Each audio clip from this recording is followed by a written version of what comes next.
When you think of a great bank heist, you're probably picturing something out of Hollywood, right? Lasers, charming thieves in tuxedos, maybe a high-speed chase. But what if I told you that the biggest bank robbery of all time was bigger, messier, and way more incredible than anything you've ever seen on screen? Okay, let's just dive right into the number.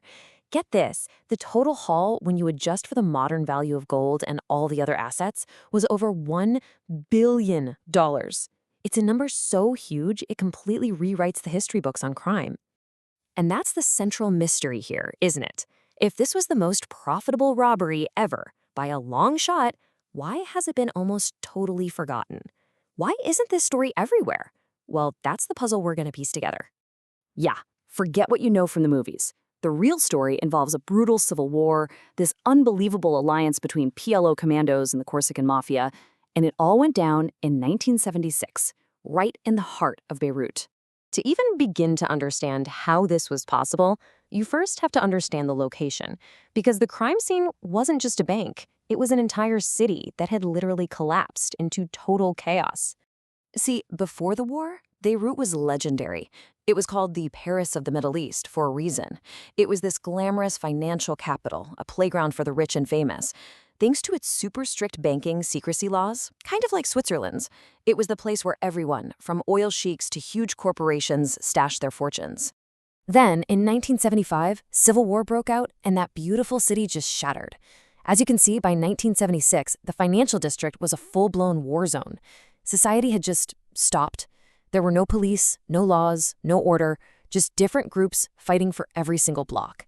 And this absolute anarchy, it created the perfect window of opportunity. And right in the middle of this no man's land stood the prize, the British Bank of the Middle East. This place was a fortress, famous for its underground vault. We're talking a massive steel and concrete door over 8 feet thick. The bank itself boasted that it was absolutely impenetrable. So, who would be crazy enough to even try to crack the uncrackable in the middle of a war? Well, let's meet the crew and unpack their almost unbelievable plan. Now, most evidence points to this guy, Ali Hassan Salameh. He was known as the Red Prince, a charismatic and totally ruthless commander of the PLO's elite Force 17. His problem was pretty simple. War is expensive, he needed a massive injection of cash, and he needed it fast to pay his fighters and buy weapons, and that abandoned bank looked like the perfect solution. The plan itself was just brutally simple. First, get into the church right next door. Their intel had found a critical weakness. The bank shared a basement wall with the St. Louis Capuchin Cathedral. That was the key. They realized they didn't have to go through the front door at all. So on January 20th, his men slip into the church, head to the basement, and plant a massive explosive charge against that shared wall. The blast rips a hole right into the bank. Now, in any other city on Earth, this sets off every alarm. But in 1976 Beirut, a bomb going off downtown was just background noise. But here's the twist. Salameh's men were soldiers, not safecrackers. Brute force wasn't going to get that vault open. So, in a move straight out of a movie, they outsourced the job. They made a deal with the Corsican mafia and flew a team of professional European mobsters into an active war zone to do the delicate work. So, this sets the stage for the big moment. You've got the militia providing security on the outside and the mobsters bringing the expertise on the inside. They were ready to take down the biggest prize in the entire Middle East. For 2 straight days, the scene in that bank's basement must have been absolutely surreal. Imagine, a full-scale battle is raging on the streets right above their heads, and down below, this team of Corsicans is just calmly and methodically working away with thermal lances and diamond-tipped drills, slowly taking apart the vault. And then, on January 22nd, it happened. The last locking bolt gave way, and that massive 8-foot thick door creaked open, revealing what was inside, a treasure trove of over 4,000 safe deposit boxes. The haul was it was beyond comprehension. Cash, jewels, stocks, bonds, but the crown jewel was the gold. They walked away with an estimated 15 tons of solid gold bullion. At the time, that was nearly half of Lebanon's entire foreign currency reserves. And to really put this in perspective, just look at the scale here. When you adjust for inflation and the modern price of gold, this single heist just dwarfs other legendary robberies like the Great Train Robbery or the Antwerp Diamond Heist.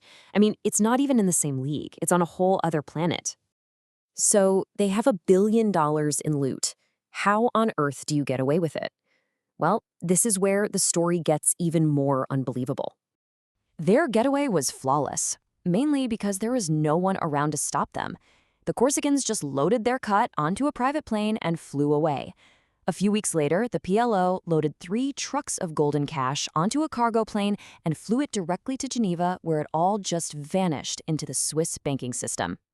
But here's the masterstroke. This is my favorite part. They had stolen millions in stock certificates, which were just paper to them. So what did they do? They contacted the original owners and offered a deal. We'll sell you back your entire fortune for just 20 cents on the dollar, in cash. And the victims paid up. They were basically forced to launder the stolen assets for the thieves. It's brilliant. So back to our original question. Why did this incredible story get buried? Well, first, the banks were deeply, deeply embarrassed and had zero interest in publicizing their catastrophic failure. But more importantly, a bank robbery, no matter how huge, was just a tiny footnote compared to the thousands of people dying in the brutal civil war that completely overshadowed it. And finally, the mystery itself helped bury the story. While the PLO theory is the most accepted one, the sheer chaos of the time has led to others. Some people believe the PLO and their mortal enemies, the Christian phalangists, called a temporary truce just to rob the bank together.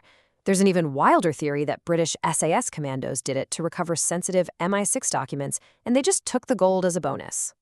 But whatever the truth is, the outcome is the same. The key players are all long gone. Ali Hassan Salameh was assassinated a few years later. And the most startling facts are these. 0 arrests were ever made, and not one single bar of that gold was ever seen again. It really leaves you wondering, doesn't it? It was a heist born from a perfect form of chaos, greed, and unbelievable audacity. With all the evidence lost to war and time, you have to ask, is this the one truly perfect crime that the world will never, ever be able to solve? Please like and subscribe.